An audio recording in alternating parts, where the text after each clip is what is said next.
नमस्कार दोस्तों, आप सभी का स्वागत है हमारे चैनल पर। आज हम लेकर आए हैं आपके लिए इम्पोर्टेंट वन लाइनर गायनिकोलॉजी और मिडवाइफरी से। तो आशा करते हैं आप सभी को ये वीडियो बहुत पसंद आएगी और आप जो भी इम्पोर्टेंट फैक्ट हैं, नोट्स हैं, वो आप अपनी नोटबुक में नोट डाउन जरूर करेंगे। और ये जो है वन लाइनर सीरीज़ जो है आपके आने वाले एग्ज़ाम्स में बहुत हेल्पफुल रहेगी। तो आइए स्टार्ट करते हैं। सबसे पहला क्वेश्चन है इसमें फीटल सर्कुलेशन। फीटल सर्कुलेशन के ऊपर क्वेश्चन है। तो foetal circulation contains how many structure, कितने स्ट्रक्चर होते हैं। देखो, आपको पता है जब बच्चा फीटस लाइफ में होता है, फीटल लाइफ में होता है, तो उसके सर्कुलेशन के लिए कुछ स्ट्रक्चर्स होते हैं। तो वो स्ट्रक्चर्स के नाम आपको पता होने चाहिए। तो 5 स्ट्रक्चर होते हैं, उसमें से क्या क्या है नाम आपको आने चाहिए। तो फिल इन द ब्लैंक्स में आप क्या भरोगे, तो दिया आर 5 स्ट्रक्चर्स। तो ठीक है, इसका आंसर है 5। ठीक है, तो ये 5 स्ट्रक्चर्स होते हैं और इन 5 स्ट्रक्चर्स का नाम आपको पता होना चाहिए। सबसे पहला स्ट्रक्चर का नाम क्या है? सबसे पहला है फोरामेन, फोरामेन ओवेले। ठीक है, दूसरा है आपका डक्टस आर्टियोसिस, आर्टियोसिस। तीसरा है आपका, तीसरा क्या है आपको पता होना चाहिए। हमारे पास जो है एक तो 2 आर्टरी होती हैं, तो 4 हो गए, और एक अम्बलाइकल वेन होती है। ठीक है, इनका काम भी आपको पता होना चाहिए। जो आर्टरी है, आर्टरी तो वैसे क्या करती है, नॉर्मली आर्टरी जो है ऑक्सीजनेटेड ब्लड करती है, बट यहाँ डीऑक्सीजनेटेड करती है। ठीक है, तो ये चीज़ है क्लियर। अब नेक्स्ट क्वेश्चन पर आते हैं। एमनियोटिक फ्लूइड, एमनियोटिक फ्लूइड का कैसा रिएक्शन होता है, यानी ये एसिडिक होता है, बेसिक होता है, क्या होता है, और इसका पीएच कितना होता है, ये भी पता होना चाहिए। अगर ये आपको सबको पता है एमनियोटिक फ्लूइड जो है क्या है, एक अल्कलाइन नेचर है। अल्कलाइन है तो इसका मतलब पीएच इसका 8 to 9 रहता है। ठीक है, ये भी याद होना चाहिए। नेक्स्ट क्वेश्चन की ओर बढ़ते हैं। नेक्स्ट क्वेश्चन है आपका the return back of genital organ approximately to the pre pregnant state, यानी जब बेबी डिलीवर हो जाता है, प्लेसेंटा डिलीवर हो जाता है, उसके बाद जो यूट्रस है वो नॉर्मल स्टेज पर जो लौटेगा, तो उसको उस स्टेज को क्या बोलते हैं, तो उसके बारे में यहाँ पर डिस्कस करा गया। उस टर्म्स को क्या बोलते हैं हम, उस टर्म को बोलते हैं हम क्या बोलते हैं, इन्वोल्यूशन, इन्वोल्यूशन। और यहाँ पर आपको एक डाउट और क्लियर करा देता हूँ। इन्वोल्यूशन ये तो है नॉर्मल, जब नॉर्मली जो है ये कितने टाइम पीरियड में होता है, ये 42 डेज में होता है। ठीक है, अगर ये नॉर्मली नहीं हो रहा है, ये दिक्कत कर रहा है, यानी नॉर्मल अपने यूट्रस जो साइज है या शेप है और उसका वेट है नहीं रिड्यूस हो रहा है, नॉर्मल ऑर्गन्स बैक नहीं जा रहे हैं, तो इसको सब इन्वोल्यूशन बोलते हैं। ये टर्म भी याद रहनी चाहिए। ठीक है, तो दोनों टर्म्स आपको याद होनी चाहिए। नेक्स्ट क्वेश्चन है when the involution of uterus, when involution of uterus is impaired. तो ये नेक्स्ट क्वेश्चन है, सब इन्वोल्यूशन मैंने बोल दिया, और इसका टाइम पीरियड है 6 वीक्स का। ठीक है, इनलेट ऑफ पेल्विस, पेल्विस के इनलेट को क्या बोलते हैं, वेरी इजी क्वेश्चन, ब्रिम बोलते हैं। ठीक है, तो इनलेट होता है, आउटलेट होता है, तो उसको क्या कहते हैं ये याद होना चाहिए। ठीक है, और गायनिकॉइड जो पेल्विस है सबसे अच्छी पेल्विस मानी जाती है आपके प्रेगनेंसी के लिए। ठीक है, the white discharge from vagina, vagina से वाइट डिस्चार्ज होता है, उसको क्या बोलते हैं, ल्यूकोरिया।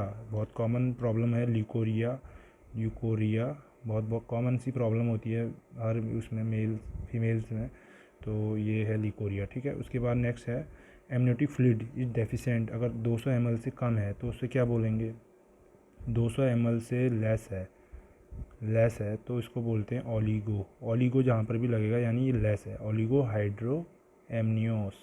ठीक है, और ये ही अगर 2000 ml से ऊपर है, वैसे 2000 ml से ऊपर जाने पर क्या होता है, पॉली, पॉली मीन्स मैनी, तो पॉली लग जाएगा। ठीक है, और नॉर्मल जो होता है ये भी पता होना चाहिए आपको, नॉर्मल कितना होता है, नॉर्मल आपका होता है आपका 1000 ml। ठीक है, और ये एमनियोटिक फ्लूइड का फंक्शन क्या है, बेबी को नरिश करता है, उसको फ्लोटिंग करता है, और उसको जो टेम्परेचर रेगुलेशन करता है, सारे उसके फंक्शंस हैं। ठीक है, नेक्स्ट है the fertilised ovum is at its early stage is called as, fertilised ovum को अर्ली स्टेज में क्या बोलते हैं, तो एम्ब्रियो बोलते हैं। और एम्ब्रियो स्टेज कितने तक होती है आपको पता होना चाहिए। एम्ब्रियो है अप टू 8 वीक्स है, 8 वीक्स तक एम्ब्रियो होता है। ठीक है, 3 वीक्स to 8 वीक्स, उसके बाद में जो है फीटल लाइफ स्टार्ट होती है। ठीक है, ये पता होना चाहिए, ये जानकारी आपको मालूम होनी चाहिए, तभी जाके आपको क्लियर हो पाएगा कॉन्सेप्ट। ठीक है, और फर्स्ट जो ऑर्गन डेवलप होता है हार्ट होता है। ठीक है, the premature separation of placenta, placenta का पहले ही सेपरेट हो जाना उसको क्या बोलते हैं, एब्रेप्शियो प्लेसेंटिया। ठीक है, वेरी इजी टर्म्स। और प्लेसेंटा प्रीविया भी होता है एक, ठीक है। तो इसमें क्या होता है, प्लेसेंटा जो है पहले आ जाता है बेबी के, ठीक है। Okay, next question, development of hypertension. 140/90 से ऊपर अगर हाइपरटेंशन हो रहा है, खाली हाइपरटेंशन, ठीक है, तो क्या करेंगे, इसको बोलेंगे हम, एक टर्म होता है यूज, उसको बोलते हैं प्री एक्लेम्सिया। प्री एक्लेम्सिया में जो है आपका ब्लड प्रेशर बढ़ेगा, 140/90 हो जाएगा, एडिमा हो जाएगा, प्लस प्रोटीन यूरिया भी होगा। बट एक्लेम्सिया में एक स्पेशल कंडीशन हो जाती है। एक्लेम्सिया में ये सारी प्री एक्लेम्सिया तो होगा ही होगा, प्लस इसमें क्या हो जाएगा, प्री एक्लेम्सिया प्लस आपका ये हो जाएगा, आपका इसमें फिट्स या कन्वल्जन्स भी आते हैं, ठीक है। बहुत ये क्रिटिकल कंडीशन होती है दोनों माँ बच्चों के लिए, तो इसको मैनेजमेंट करना आना चाहिए आपको, ठीक है। MgSO4 देते हैं इसमें। और नेक्स्ट है क्वेश्चन, अगर expulsion of product of conception है, प्रोडक्ट ऑफ कंसेप्शन है, एक्सपेंड हो रहा है, मतलब पहले ही निकल जा रहा है 20 वीक से, तो इसे एबॉर्शन बोलते हैं, ठीक है। एबॉर्शन एक ऐसी प्रक्रिया है जिससे कि बेबी किल करते हैं या कंसीव नहीं करना चाहिए, उसके बहुत सारे कॉजेज हो सकते हैं, वो आपने डिटेल में पढ़ा होगा थ्योरी में। The small hair foetus is known है, फीटस में अगर स्मॉल अमाउंट में हेयर हैं उसको क्या बोलते हैं, लेनुगो, ठीक है। और लेनुगो जो है, जब आपका बेबी जो है पोस्ट टर्म होगा, यानी पोस्ट टर्म यानी 40 वीक्स से ज़्यादा अगर हो गया है किसी को, 42 वीक्स हो गए हैं, तो उसमें क्या होगा, ये लेनुगो जो है एब्सेंट होगा, ठीक है। ये क्वेश्चन भी पूछ लेता है कई बार। नेक्स्ट क्वेश्चन है इसमें, the ring found between upper and lower segment during obstructed labour, तो इसको बोलते हैं बेंडल्स रिंग ऑफ रिट्रैक्शन, ठीक है। Next question is presence of hormone in maternal urine confirm, pregnancy किससे कन्फर्म होती है, तो प्रेगनेंसी के लिए एक हार्मोन है HCG, ह्यूमन कोरियोनिक गोनोडोट्रोपिन, इसका फुल फॉर्म आपको याद होना चाहिए, ठीक है।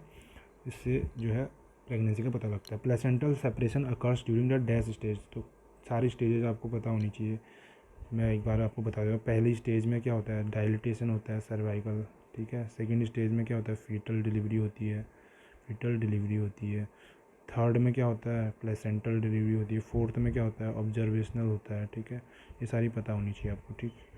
नेक्स्ट क्वेश्चन है, लो बर्थ वेट बेबी को कितने नीचे बोलेंगे, तो अगर बेबी का बर्थ वेट जो है आपका कितना है, बेबी का बर्थ वेट अगर आपका बिलो 2.5 kg है, नॉर्मल 2.5 kg से 3.5 kg होना चाहिए, अगर ये है तो लो LBW बोलेंगे, ठीक है। और फिर एक VLW होता है, वह LBW होता है, फिर एक होता है extremely low birth weight baby, तो ये अगर ये है, ये आपको इसकी रेंज भी पता होनी चाहिए, ठीक है। अगर 1500 से नीचे है या 1000 से नीचे है तो इसको ऐसे बोलेंगे, ठीक है। ये टर्म्स भी क्लियर होनी चाहिए, कुछ भी पूछ सकता है। The presenting diameter of breech presentation, का प्रेजेंटिंग डायमीटर को कौन सा होता है, सब ऑक्सीपिटो फ्रंटल होता है, ब्रीज प्रेजेंटेशन है किसी को तो, और वो 10 सेंटीमीटर का होता है, ठीक है।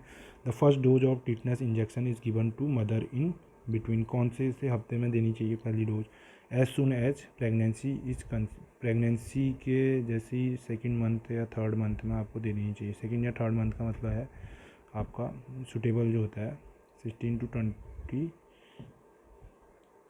to 20 वीक्स के बीच में देनी चाहिए, और उसके 1 महीने बाद सेकंड डोज देनी चाहिए, ठीक है। ये क्लियर होना चाहिए concept. Inflammation of uterine tube का इन्फ्लामेशन क्या बोलता है, यूट्राइन ट्यूब किसे बोलते हैं, फैलोपियन ट्यूब यानी सेल्फिंजाइटिस, ठीक है। Natural contraceptive method for male के लिए क्या नेचुरल कॉन्ट्रासेप्टिव है, जो कॉइटस इंटरप्टस, यानी अगर जो उसका ये इक्वेशन है अगर वो बाहर अगर कर देगा, स्पर्म अंदर नहीं जाएगा, तो वो नेचुरल कंसेप्शन के मेथड में आता है, ठीक है। तो आज ये कुछ क्वेश्चन हमने आपके साथ डिस्कस करे, इसी तरीके से हम इस सीरीज़ को कंटिन्यू करेंगे। आशा करते हैं आपको ये सारी सीरीज़ पसंद आएगी, और हम इसी तरीके से आप इसमें से नोट्स बना सकते हैं, ये बहुत इंपॉर्टेंट आपके लिए एग्ज़ाम के लिए साबित होंगे, और हम आशा करते हैं आप ज़रूर सिलेक्शन लें, और इसी तरीके से अपना साथ बनाए रखें। धन्यवाद।